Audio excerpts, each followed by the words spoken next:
Or good day, and welcome back to our Memory Makers series. It's wonderful to see some familiar names, some new names join. My name is Amelia, and I'm joining everyone from AY Institute in Vilnius, Lithuania, where I've been helping organize this webinar series on Holocaust remembrance, inclusive storytelling, and digital advocacy. Like in the past sessions, I will quickly be presenting the project that is sort of the umbrella of this webinar series. Mm. So Memory Makers is a movement to uncover forgotten stories and bring them back to life, funded by the EU's CERV program, engages young people across Europe to explore overlooked histories, from LGBTQ plus IA and disabled communities to Roma and Sinti experiences, especially during the Holocaust, by turning participants into storytellers and changemakers. Memory Makers ensures every silenced voice is heard, building a more inclusive and empathetic future. Mhm. And so the main question of this series is what happens when young voices use digital tools to revive forgotten stories, because the matter of remembrance is that it continues throughout generations. So now it is up to the youth to continue remembrance. Digital Frontiers, which is the webinar series we have today, is a four-part webinar series empowering young people to reshape how history is told. Through expert-led sessions, participants will learn to create impactful digital narratives, adapt archives with care, uncover silence histories, and use social media for change. More than a history project, it's about activism, creativity, and empathy, using digital storytelling to amplify unheard voices and turn memory into action. So we've already had two different sessions with other speakers that I think everyone very much enjoyed. Today we will have a very interesting presentation with Thomas, who is with us today. And then our last session will be with Karolina Vilkeliene, who has a lot of experience with archival, coming from the Kaunas Fort Museum. I believe that would be the correct translation. And she will provide very interesting insights into how remembrance is designed in the modern age. Why this matters? Well, in the age of misinformation, young people can reshape how history is remembered, and the series helps us tell authentic, inclusive stories and turn memory into action. All right. So as usual, we will have our forms that we want you to fill out, but don't worry about it. I will do my best to keep putting the links into the chat so everyone can access them comfortably, in case somebody was having issues in the past to access the forms. And I would like to move on to today's speaker, who is Tomas Vytautas Raskevičius. He is a former member of Seimas, also known as the Lithuanian Parliament in English, and the chair of the Human Rights Committee. He's also one of the most prominent advocates for LGBTQ plus rights in Lithuania and has a background in law and activism, having worked with organizations like the Lithuanian Gay League before entering politics. His work has consistently highlighted how the principles of equality, justice, and human dignity are essential to democratic memory.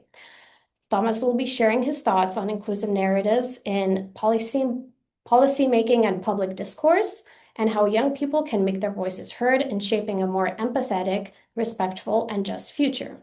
So thank you, Thomas, today for joining us. The floor is yours. Thank you very much for inviting me. I will just turn on my slides real quick. Mm-hmm.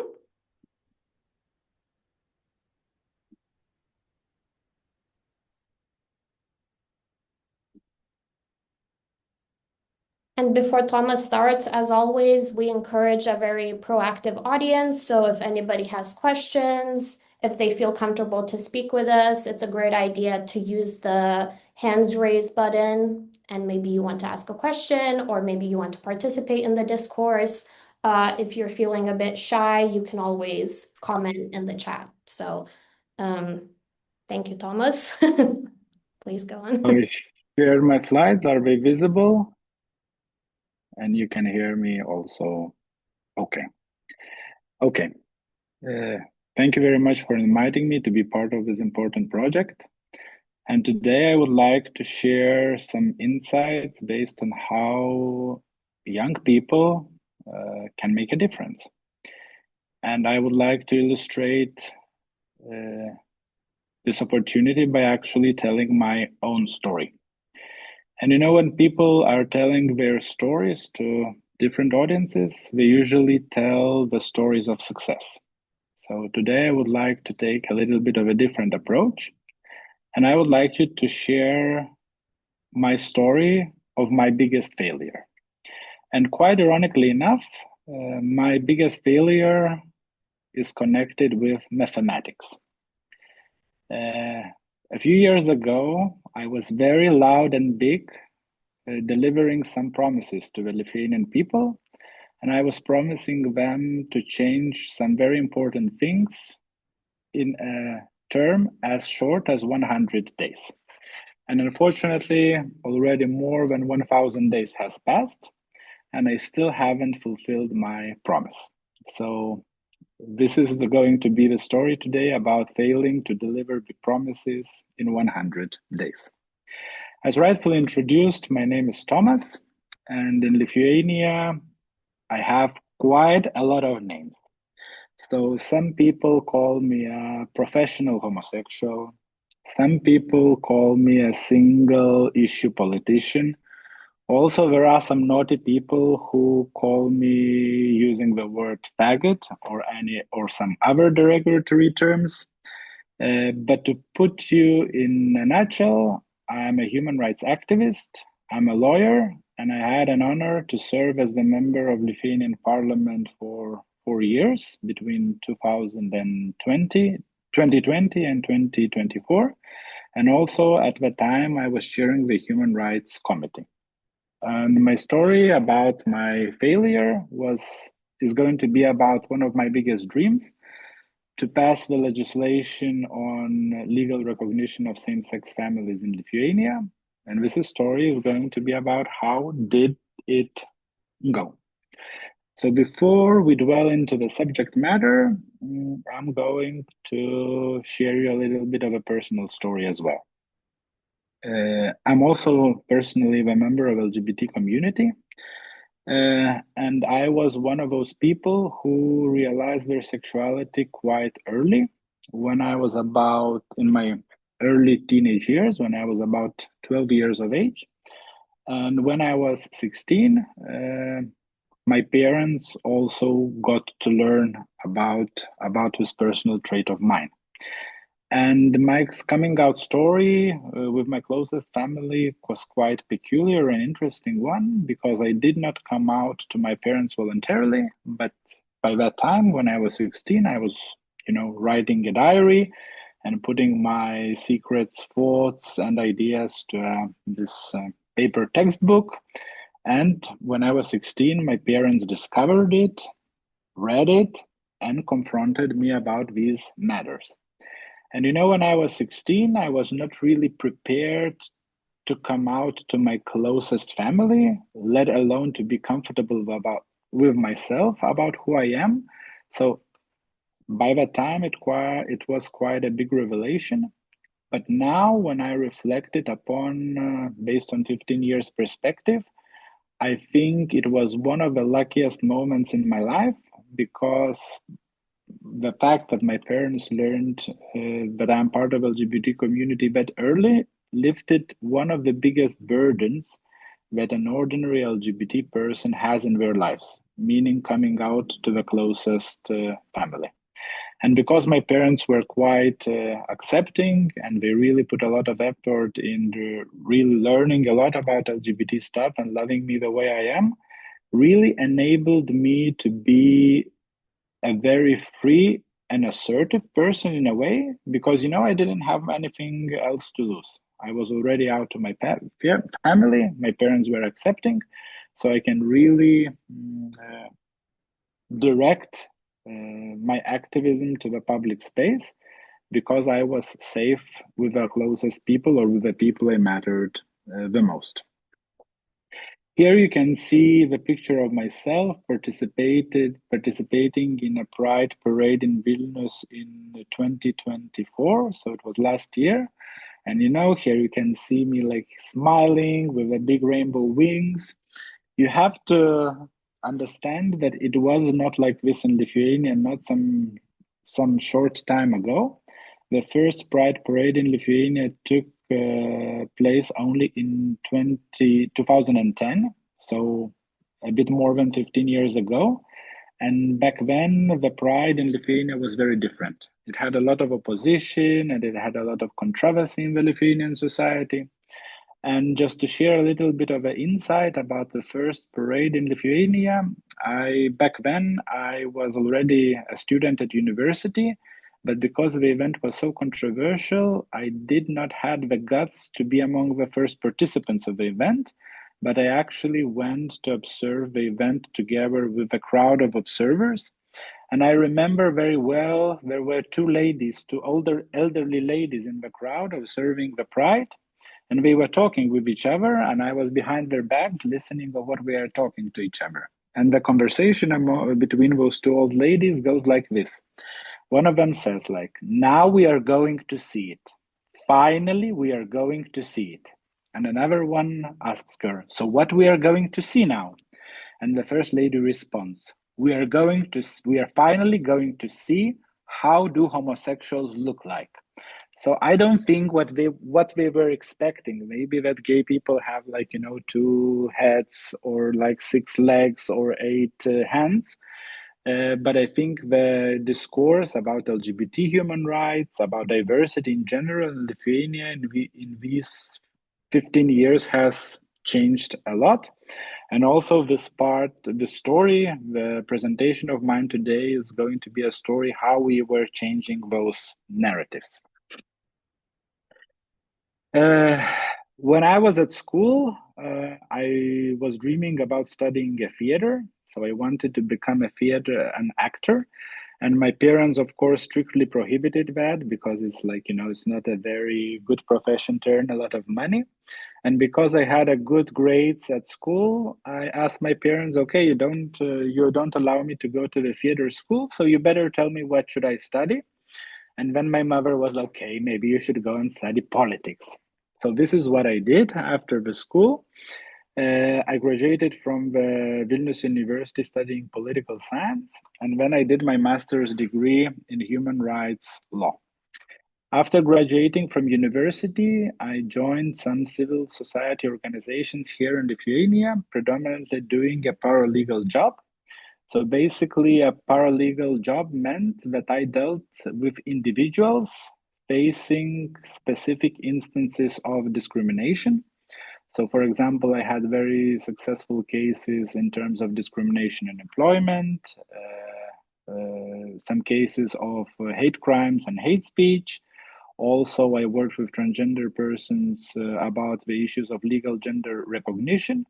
And that was a super rewarding job because using my legal knowledge, institutional tools, court system, I was able to help specific individuals to solve their specific problems. And I spent quite some time, approximately 5 years, doing that. And then I realized at one moment that, it's a very interesting job, but it keeps repeating itself. So you get a person walking into your office with specific problems, you use your knowledge and tools to address that problem, and the person gets relieved. And then next day, you get a different individual with exactly same problems. And then you start it over again. And at some point, I realized that, there has to be some change. And back then, when I realized that, it was around 2018, human rights was not a very big topic politically here in Lithuania. Politicians were not very interested in any advocacy efforts because they believed that talking about human rights or supporting human rights won't generate them political points or political votes. So they were not really responsive to these matters. So then I had this idea, okay, the politicians don't listen, so maybe I should become a politician myself.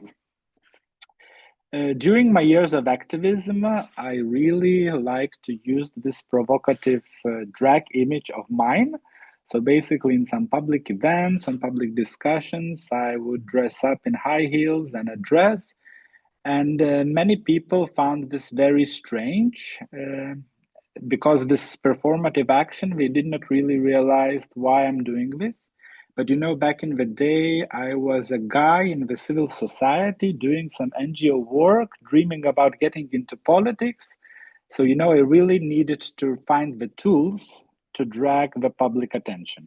And dressing up in drag was very nice and powerful tool of doing that. These pictures remained in the archives of public memory a lot. They are being circulated by opponents up to the present day. But when I participated in elections and got elected to the parliament, there was this big press conference after to discuss the election results, and I received a question from the journalist, "What does your drag persona means?" And when I looked at the journalist and said, in order to get elected, I had to dress up as a clown in order for the pain of my community to be noticed by the voters. And I think that was the main message behind. So I used these tools to get public attention, and it generated some public visibility and some positive electoral outcomes. In 2019, I was elected as a councillor to the Vilnius City Council. And then a year later, together with the Freedom Party, I was elected to the Lithuanian National Parliament. And here in the central picture, you can see me giving the oath on the constitution of my country, swearing to serve the best interests of it and to fight for human rights for the upcoming term of 4 years. So this is what I did. One of my big electoral promises was to introduce legal recognition of same-sex families in Lithuania, or to legislate on so-called Bill of Civil Unions or Bill of Partnerships. And I think the reason why it had to be done is very well conveyed in this map of European continent. And actually, I call this map, about the concept of Iron Curtain. So this map I call the Rainbow Curtain, because on the eastern side of the European continent, there are countries with no legal recognition of same-sex couples, let it be marriage or civil unions. And then on the western part of the map, you can see the countries in green that acknowledges same-sex families and provide legal instruments to protect these relationships legally. So what I really wanted to do is to push my country from one side of the rainbow curtain to the other side of the rainbow curtain. Once we got in the parliament, we did not only win 11 seats, including my seat in the parliament out of 141, but we were also invited to be part of the governing coalition, to form the government together with the Christian Democrats and another liberal party. So there was one big party called the Homeland Union, and then the two small liberal parties, including my own party. And when we managed to place the civil union legislation on the coalition agreement, so it was supposedly supported by all the government parties. And then it took me quite only a few months to prepare the comprehensive bill. It was called the Bill on Partnerships. And here you can see in the picture the original piece of legislation. And when I drafted it, I also, before submitting it, I made this picture of it, and I also placed the rainbow pin on top of it, just for the memory and the rationale behind supporting that bill. Maybe for some speakers who are not familiar with situation, I will just briefly explain the legal consequences of this legislation, because in Lithuanian legal system and in the Lithuanian constitution, the institute of marriage is reserved only for the unions between a man and a woman. So it's completely heterosexual institution. And then for the same-sex couples or the couples, different sex couples who don't want to be married, there is no alternative form of legal recognition of their relationships. And some people ask me, why does this matter? Why do you need to, legally recognize your relationships? And usually, when two people live together, love each other, take care of each other, everything is fine. They can take care of each other, like they can pay each other's bills or whatever, so it's fine.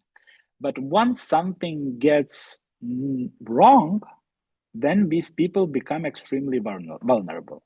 So, for example, if your partner gets into the hospital and you are not legally recognized your relationship with that partner, you, for example, cannot receive any medical information about the status of your partner's health.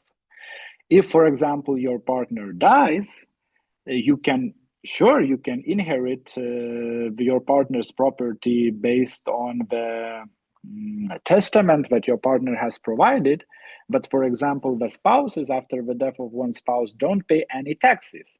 And if you don't have your relationship recognized as, for example, the same-sex partner, after the death of your partner, you can inherit the property, but you have to pay the 15% tax to the state. So I think that's not very fair. So that's why we drafted the partnership bill, in order to provide alternative legal framework for same-sex couples or different sex couples who don't want to get married to register their relationships. This was done within the first few months after starting our term in the parliament. And once we registered the bill, the rumors spread very quickly in the Lithuanian society that the bill is going to be considered. And a few days before placing it into the parliament, all members of the parliament started receiving this mailing, which was really intense. And I actually give you the screenshot of my mailbox as an MP, and you can see the times. Like we get an email opposing the bill every few minutes, and it was going on for a few days. So what I did, and this is how I use social media in quite a political way. So I took the screenshot of all these opposing messages and I put it on my social media profiles saying like, look, guys, we are being under attack by the opponents of the human rights legislation. So why don't we organize a counter action? And then I encourage my followers to send the messages in support. And I said, here, this is the list of all the emails of the members of the parliaments. Start mailing now. So it was very funny. The people really reacted in a very activist way. And out of a sudden, we started having not only the flow of emails from the opponents, but also the flow of emails from the supporters. And it was very interesting to observe. The tension was very high. Because I got some colleagues in the parliament saying like, Thomas, maybe you can stop those emails because we cannot find any other relevant emails in our mailboxes, because everything is about this partnership bill. So here is a very symbolic moment before the results of the first reading of the bill were announced. And maybe of you are familiar, but maybe some of you are not. So in order for a specific bill or law to be passed in the Lithuanian parliament, you have to vote on it 3 times. So it's the first reading. If the first reading is successful, then the bill proceeds to the committees where it's being like elaborated and any like legal nuances are being fixed. After the stage of the committee, it goes to the second reading. And then if the second reading is successful, the bill is adopted only by the final reading. So in order for a bill to be passed, it has to be approved by the parliament 3 times. And here you can see me in the plenary seating of the Lithuanian Parliament, and next to me is the Speaker of the Lithuanian Parliament. After the Parliament votes, there is a few seconds break before the results appear on the big screen in the Parliament, disclosing the results of the voting. And despite the bill was included in the coalition agreement, and despite the fact that we really carefully counted the votes, we were not sure about the final outcome, and our unsureness is being illustrated by this picture. We literally pray. However, the prayers did not help. The first reading failed only by 2 votes. We had 63 votes in favor, and then 7 abstentions and 58 votes against. So we missed it by 5 votes. And I remember after this voting, I was so emotional. I went to the press to comment on the voting results, and I had tears in my eyes. Of course, I was not weeping, just my eyes were wet. And when I said a very nice phrase to the journalist, like, nobody promised you that the fight for human rights is going to be easy. And I think this is exactly what happened afterwards. So, after failing the first reading of the bill in the parliament, I also became the epicenter of hatred in the society.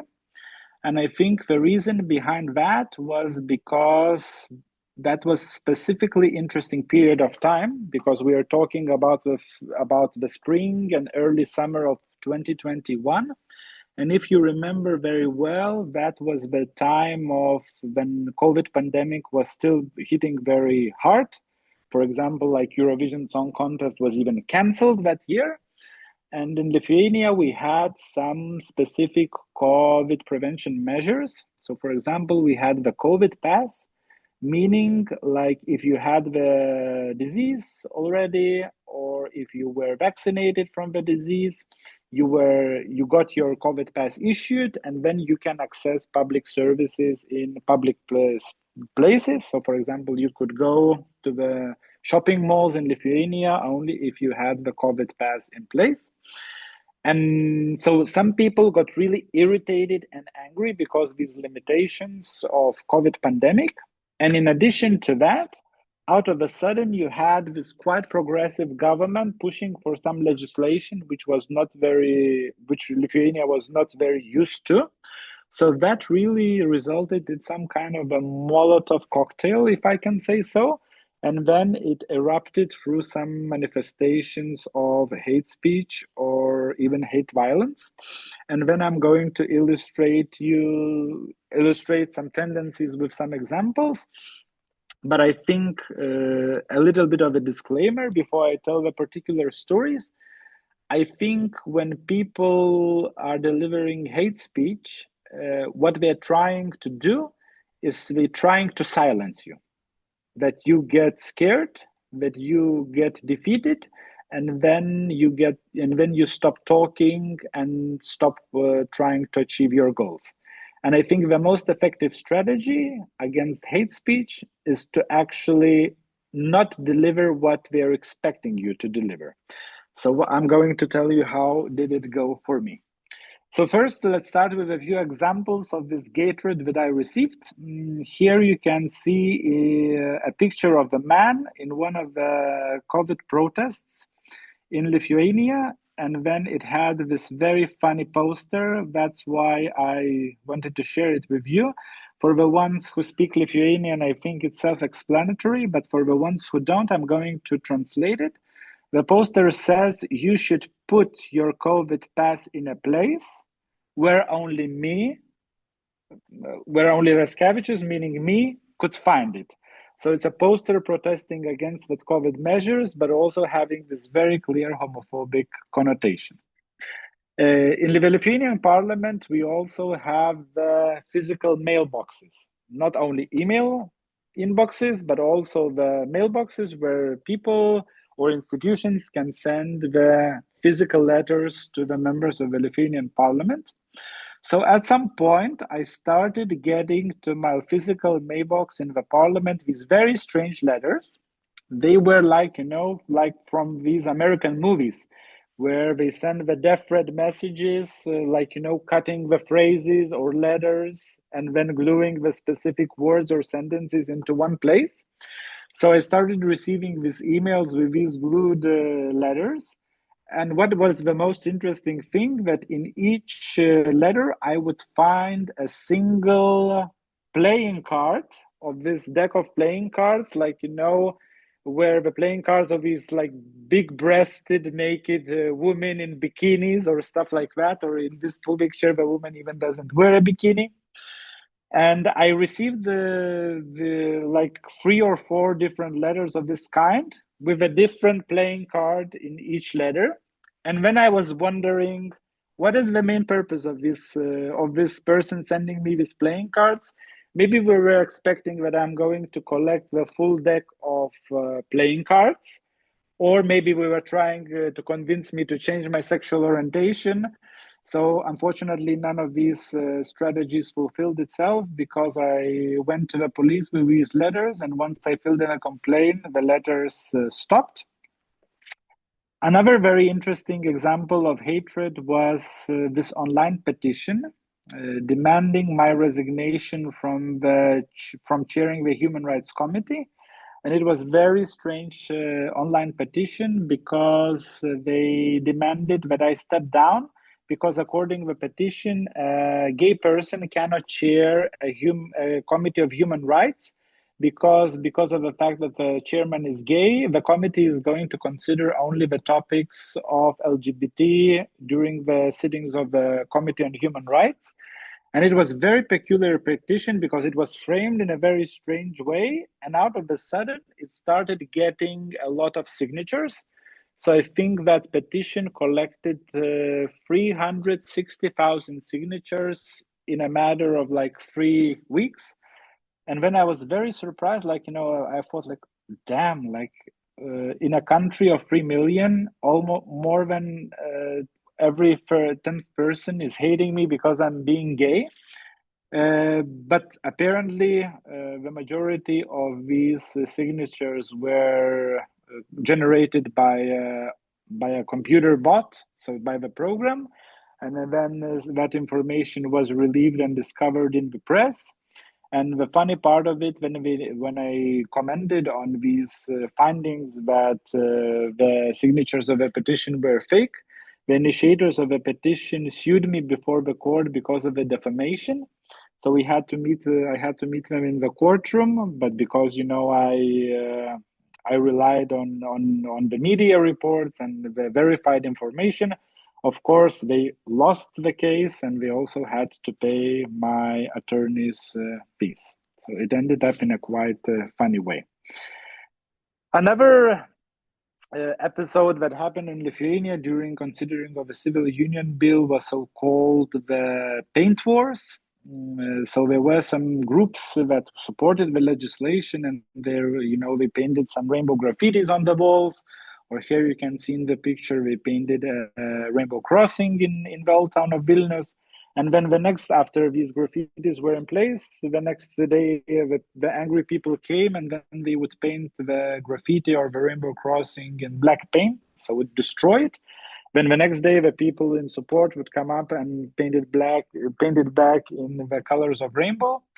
So it got a lot of traction in the Lithuanian media as well.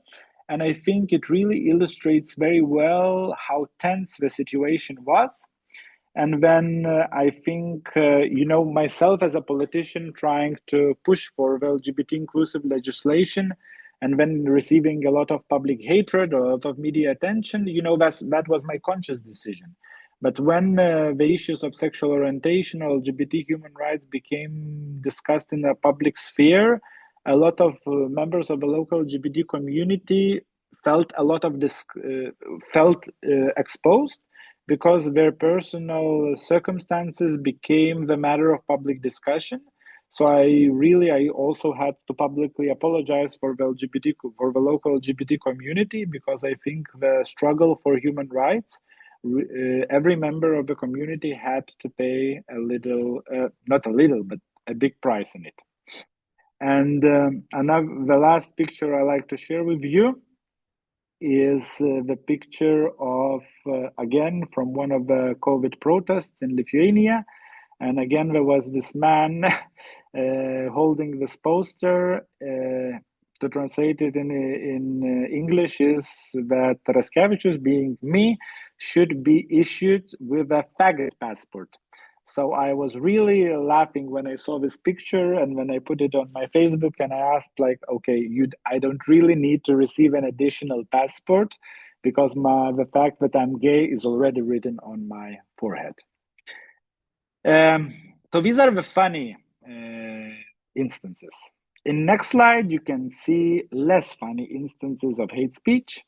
I made and I shared just a little fraction of the hate messages that I received in either my Facebook message inbox or my email message inbox.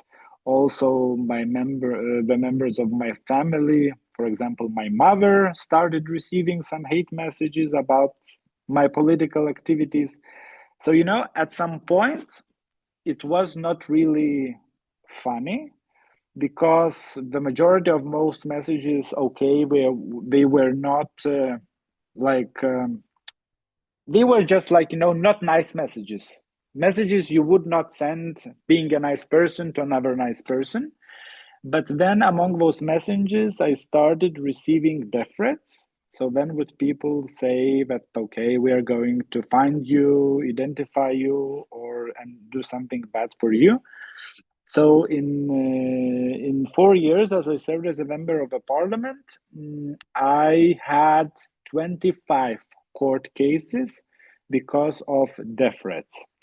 And because I was able to launch these complaints as a member of a parliament, the law enforcement officials treated these reports quite seriously.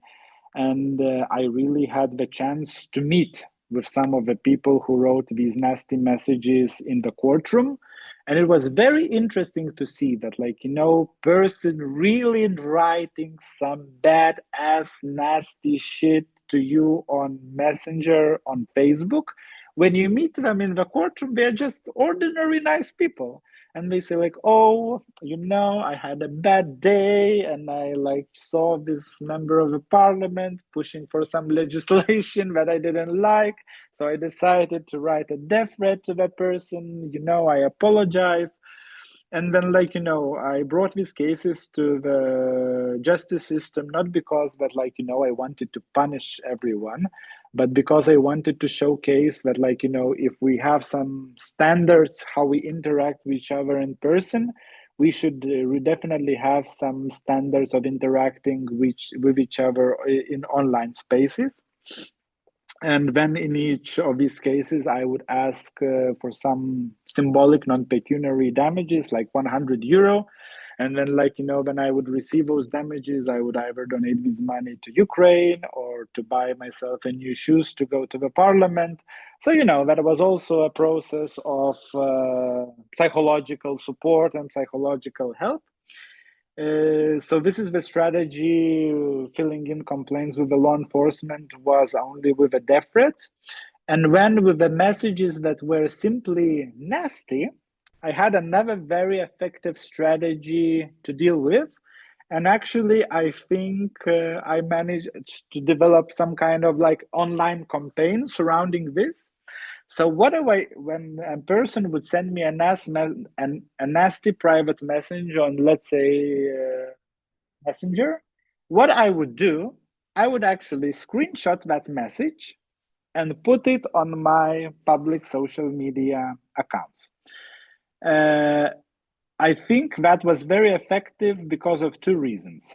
First of all, you did the opposite that the hater was expecting that you are going to do, because we were expecting that you're going to get frightened, you get scared, and then we start talking less, and you just no, I'm just going to put it out there in the public.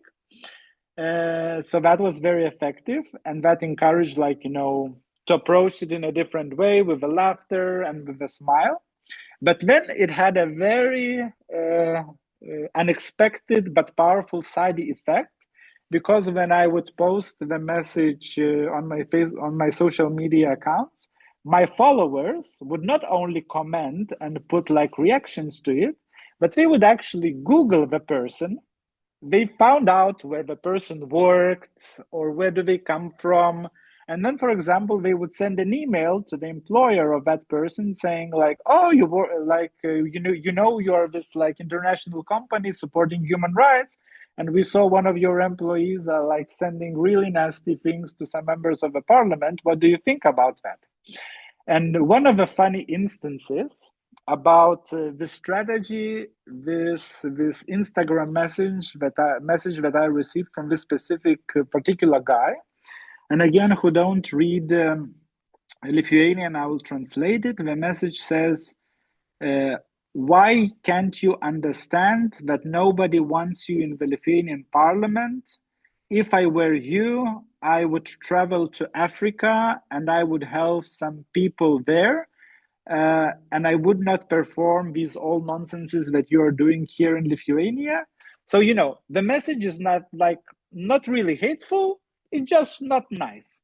So I just took the screenshot of this message and I posted it online. I also like provided like a funny hashtag to it, saying like, okay, there is this guy encouraging me to travel to Africa. Maybe you have seen some tickets on sale there. So like, to make it like a laughing matter. And then I guess like less than 10 minutes, in 10 minutes, my phone starts calling and there is an unknown number calling me. And I pick up this phone, and there is like a person on the other side of the phone saying like, hello, my name is Martinez. I'm sorry I sent you this nasty message on Instagram and I saw you posted it online. Could you take it down? And I was like, dude, you just sent a nasty message to me and I reposted it. And now you're asking me to take it down? No, no way I'm taking it down. So after this conversation, I Googled the guy. So apparently, the guy is a very famous personal trainer in this prestige elite fitness club in Lithuania, where it's cost, I don't know, like the membership cost like 200 euros a month or something like that. And I was like, dude, half of your clientele is probably gay. So you should really stop sending these messages and start being inclusive of the human rights agenda. So sometimes it can get in a very funny ways. But I talk and like when I give conversations like this, I talk about a lot of hate that I received, but I also have to admit that I also received a lot of love and appreciation in this process. And a lot of people send me the messages of support and encouragement and saying like, Thomas, keep doing what you're doing. And like, I even took pictures of some of the email, like physical letters I received, like, some teenagers, like, they draw rainbow flags and wrote me a lot of like, look, this is like love letters. So these messages were very, very important for me in order to continue. And I think in among all those positive messages I received, there were two groups of people that really affected me a lot. So the first group was teenagers in high school, like 11, 12 graders. And basically, the baseline of their messages was, thank you, Thomas, for doing what you're doing, because it really helps of creating a better country and better future for ourselves. And then another group that really affected me very dearly was the people who have left Lithuania and emigrated to other countries, especially in the Western Europe. And they were sending me these messages of support, like, Thomas, we left Lithuania because it was not very inclusive society to live in. And thank you very much for creating the country that one day we might be willing to come back. So I think that was very important, and I really, really appreciated those messages. Now, you know, this hate that I've received and the strategies I employed to process it really kept me thinking about some historical narratives and experiences of my country and Europe in general. And when we talk about the Holocaust, we really concentrate about the sufferings of the Jewish people within the framework of Holocaust. But also, it's very important to remember that Holocaust affected other groups of the society as well. And one of the groups was LGBT people, especially gay men. And all of us probably know about this David star, like the yellow star that at some point of the Holocaust, all the Jewish people in the ghettos were supposed to wear. And it's very interesting to know that the gay prisoners of of the Nazi concentration camps, we were forced to wear a pink triangle. So I would like to share a little video with you about the experiences of LGBT people during the Holocaust. So just the moving images with some subtitles. So I would appreciate if we take a few minutes to observe the video.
And my own country, Lithuania, has a very difficult history with Holocaust.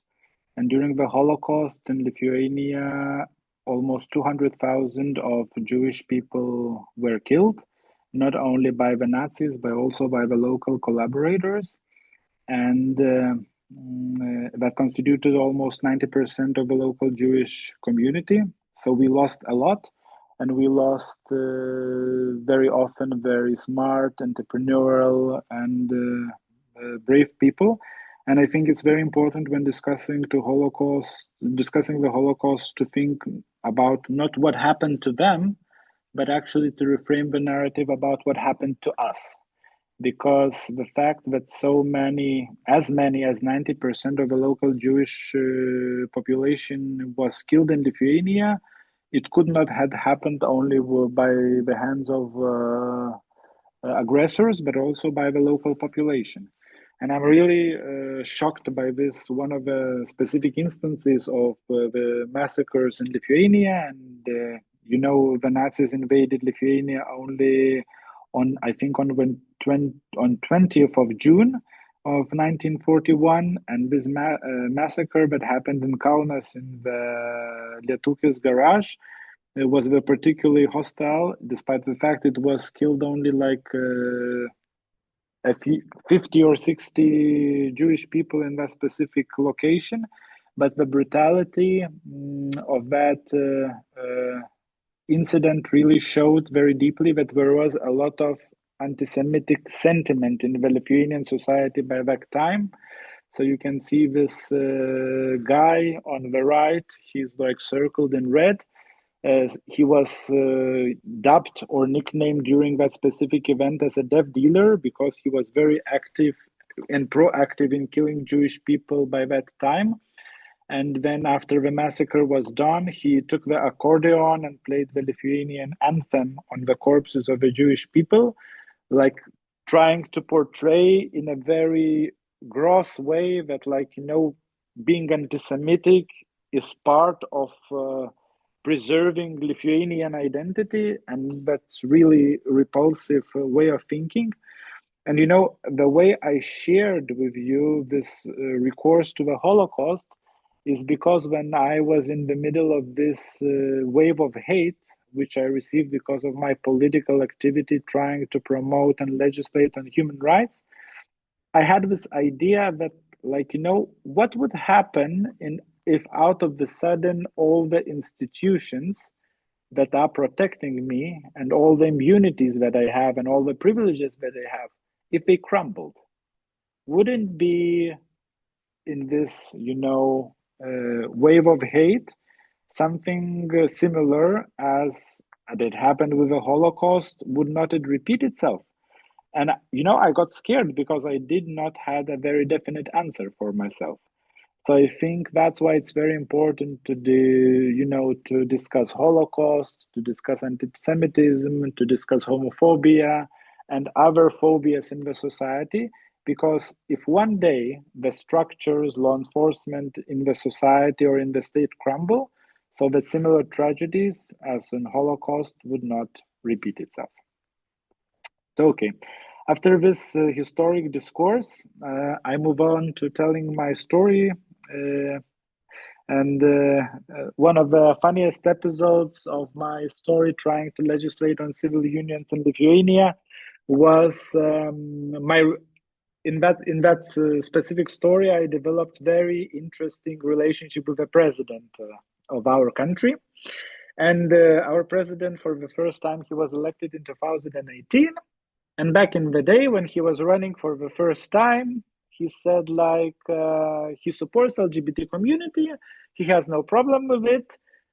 Even if he notices any forms of discrimination against LGBT people, he would wear a rainbow pin. So he was quite okay. But when we started pushing for the civil union legislation, our president ordered some of the public opinion polls. He saw that there is a big group in the society that does not support this legislation.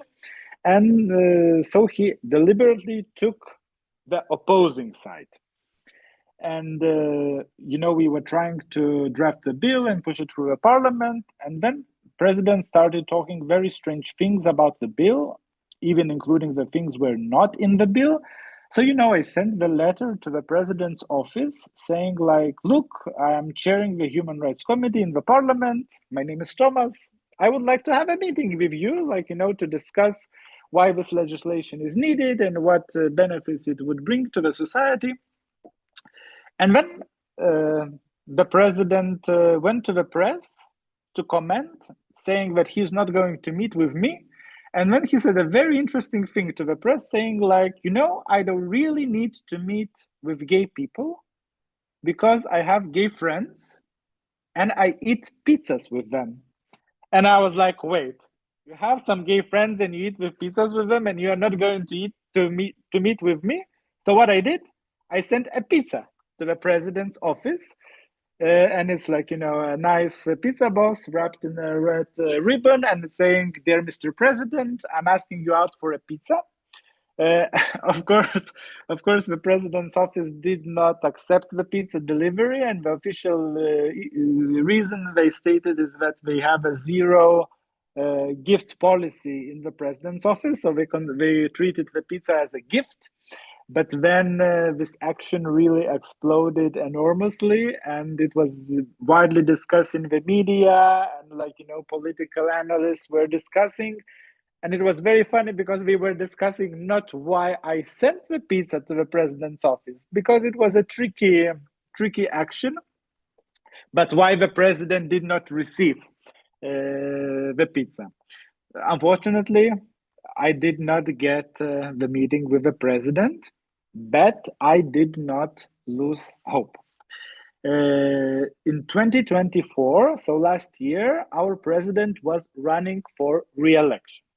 And in order to be registered as the candidate for the elections, each candidate has to collect 20,000 signatures, and including the incumbent.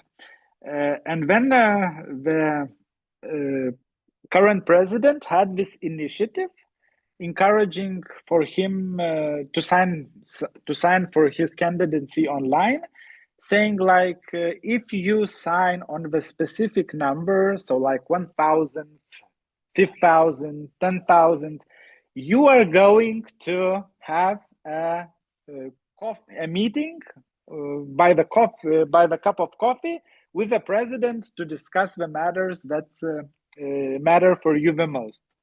And I was like, okay, there is an invitation for a cup of coffee with the president. I really need to get that lucky signature. And guess what? I did it. I was literally sitting in front of my computer and like signing, canceling, signing, canceling, signing, canceling. As here you can see in the screenshot, I got the 15,000, the lucky number, and I was supposed to get the meeting with the president. The president's electoral team, of course, panicked because they did not expect this to turn out the way it did, and and we were promising an individual meeting with presidents one by one. But once I was among the lucky signatories, they changed the concept and they decided to ask everyone in a joint meeting with the president, with everyone who got the lucky numbers. But of course, we were not very happy about the change of rules, but we managed to enter the meeting with the president. I went to meet the president on my own. I also had a very nice drag lady in my company to accompany me during that meeting. Um, we and we brought some flowers for the president. Again, he did not take it because he said like I have a zero gift tolerance, a zero gift policy in the president's office. But I think it was not a very constructive meeting because we had very little chance to discuss the content, the policy, the contents of the politics. But I think it was a very good example of when you have something in mind, you should not give up even if the doors are closed. And if the doors are closed, you can also use the chimney to climb in. We came back with amended, not amended, but improved bill. Now it was called the Law on Civil Unions. If you remember from the previous slide in my presentation, the first draft was rejected in May 2021. We came back to the parliament with the Law on Civil Unions for another first hearing on May 2022. And this time we did our job in a more prepared way. And this time we were successful. We got 70 votes in favor and only 55 votes against. After the first reading was passed, there was the committee stage. There was a lot of public discussion in the media about the prospects of the bill. And we brought it to the second hearing 1 year later in May 2023. And we also managed to pass and secure the successful second reading. We got 60 votes in favor and 52 votes against. But that included a lot of effort. For example, strategies of like really following very closely which members of the parliament are going to travel abroad on which specific date, and are many members of the parliament who support the bill are leaving, or more the members of the parliament who are against the bill maybe are they leaving in greater numbers. So I had this big Excel sheet and I was counting every single day looking for the specific opportunity to place the bill. And then after the successful second reading, only the third reading was left and had to take place. But unfortunately, until the end of my term, which was in November in 2024, we did not have the successful opportunity to place the bill for the final adoption because if you fail on the third reading, then it means that all the hard work that you managed and accomplished is going to throw to the trash bin. And then at some point, I think summer 2024, it became apparent that we might not find the good day for placing the bill on the parliament's agenda. So we managed to place the final firecracker until the political foundations. We submitted on behalf of the government, we submitted the constitutional court complaint asking about the constitutionality of the situation when the legislation on the civil union is not being adopted. And despite the fact that the elections were not very much successful for us in November 2024, and I was not re-elected to keep pushing for the adoption of the bill, in April this year, the Constitutional Court opened up the possibility for the legislation of civil unions for the same-sex couples and different-sex couples through the court system. So, despite the fact that the bill was not adopted, there is now the possibility in Lithuania of actually entering into the civil union.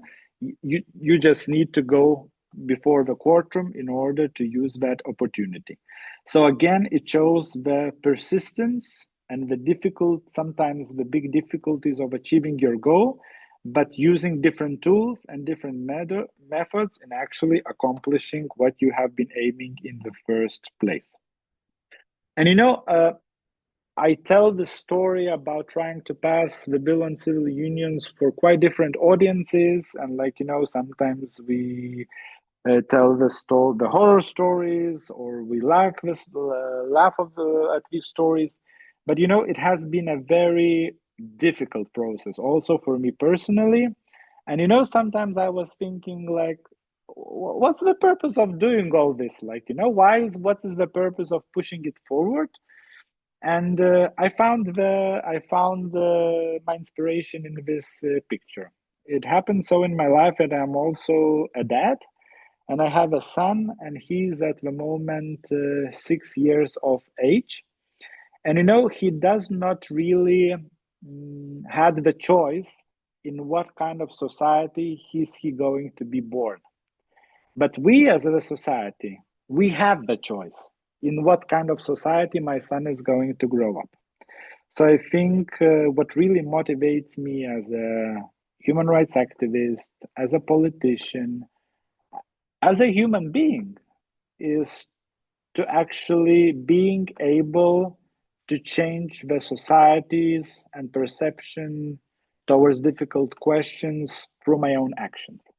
And I think I hope at least, that this story could serve as an inspiration for other young people about actually acting upon something that you would like to see changed.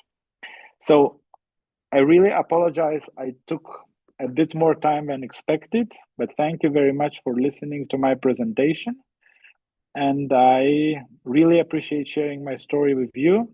And in case you have any questions, please raise your hand. I'll do my best to answer those. Thank you so much, Thomas. I think it was a very thought-provoking and interesting story that you told us. Thank you for being vulnerable, both regarding your stories and the stories of the Holocaust. One thing that I wanted to add as I was listening to you speak, I think when I was in school, we talked about the Holocaust, and as kids, we were like, "How could this happen? How could how could people be so angry that they get to this point?" But I think it is quite obvious that hatred still lives on today, and we we don't know what's around the corner in terms of the overwhelming anger that some people can feel towards certain communities. So thank you for telling the stories of yourself and others.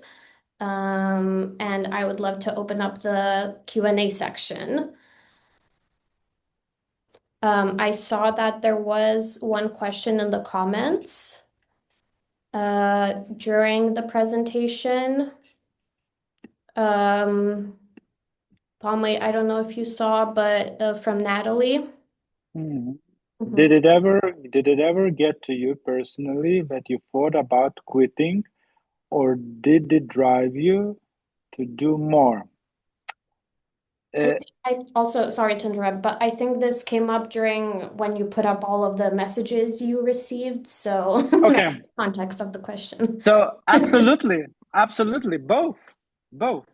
And I think sometimes I'm a bit bipolar or something. Sometimes I want it really gets to me, or sometimes I even resist and do more. But I think overarching uh, theme or motivation that kept me going through the process is that it gives you a lot of purpose. Like you get up in the morning and you know the reason why you're getting up today, what you have to do.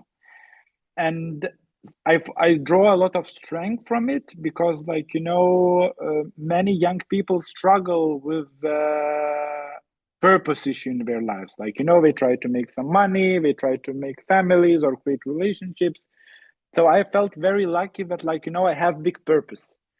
And of course it's a very heavy purpose, and it extracts a lot of energy from you, and you are very visible, people recognize you, people a lot of people want to comment on things that you have done or you have not accomplished yet. But I felt very lucky and privileged in a way during my term as a member of a parliament because I had the purpose. And regardless of that, I was not re-elected, and now I have other projects that I work on. It was really amazing experience for a young person to see the dirt of politics that early. It's great. I recommend it for everyone. I think we also have another question from Eva. Uh-huh.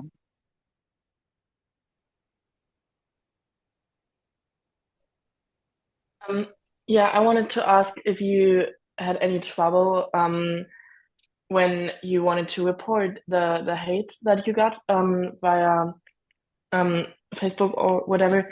If it was hard for the police to understand what it was, or if they didn't first wanted to investigate or anything like that. Thank you. Very good question. So before coming to politics, I had a lot of experience with dealing with law enforcement as a lawyer representing the victims. So I knew the system very well, and I was very good at not like tricking the system, but playing by the rules of the system. So, for example, I would report only the messages that were directly inciting violence, like physical violence. And then there was no possibility for the police to reject it as oh, it's just not polite. No, it's not about politeness. It's about death threats. So having that legal experience and knowledge really helped me. But also I understand that I used my privilege as a politician because it's not an ordinary person lodging the complaint. It's like a person who is publicly known. So I really hope that police did not treat my cases differently as they would treat by an ordinary person. But you have to be very mindful of your privileges. And me saying that okay, I found the police very helpful and dealing with my cases efficiently does not necessarily mean that it's the experience of an ordinary LGBT person or any other person experiencing hate. And I always shared about the successful cases to my followers as well, because I wanted other people who might face hate to place trust in law enforcement, because law enforcement is there to help. And I think the police in Lithuania has really changed in the recent years. And I think they got really, really better in dealing with these cases.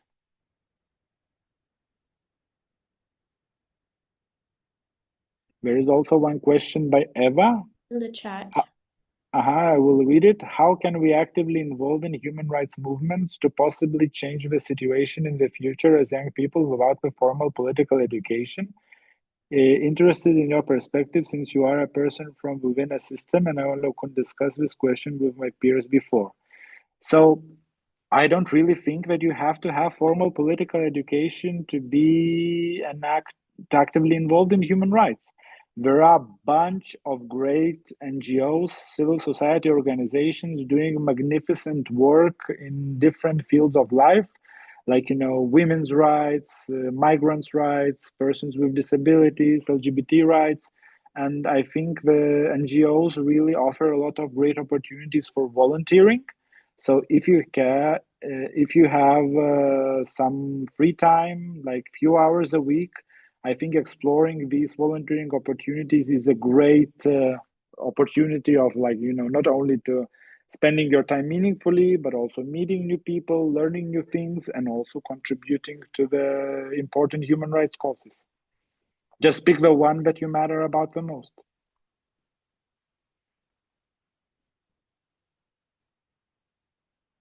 All right, thank you for that. If I understand, there's no other questions. So thank you very much for the time you put in today, Thomas. Thank you for everyone who joined us today. And next session we will have, as mentioned, Karolina Vilkeliene. She's very experienced in archival, so she will be very equipped to tell us about remembrance in a formal sense. And yeah, and have a great rest of your evening or day, depending on where you're joining us from. And I hope to see you in the next session. I will be staying behind a bit if anyone has any questions or anything, or is having problems using the links. But that's it from us today. Thank you. Okay, thank you very much. It was my honor to share my story with you. Take care.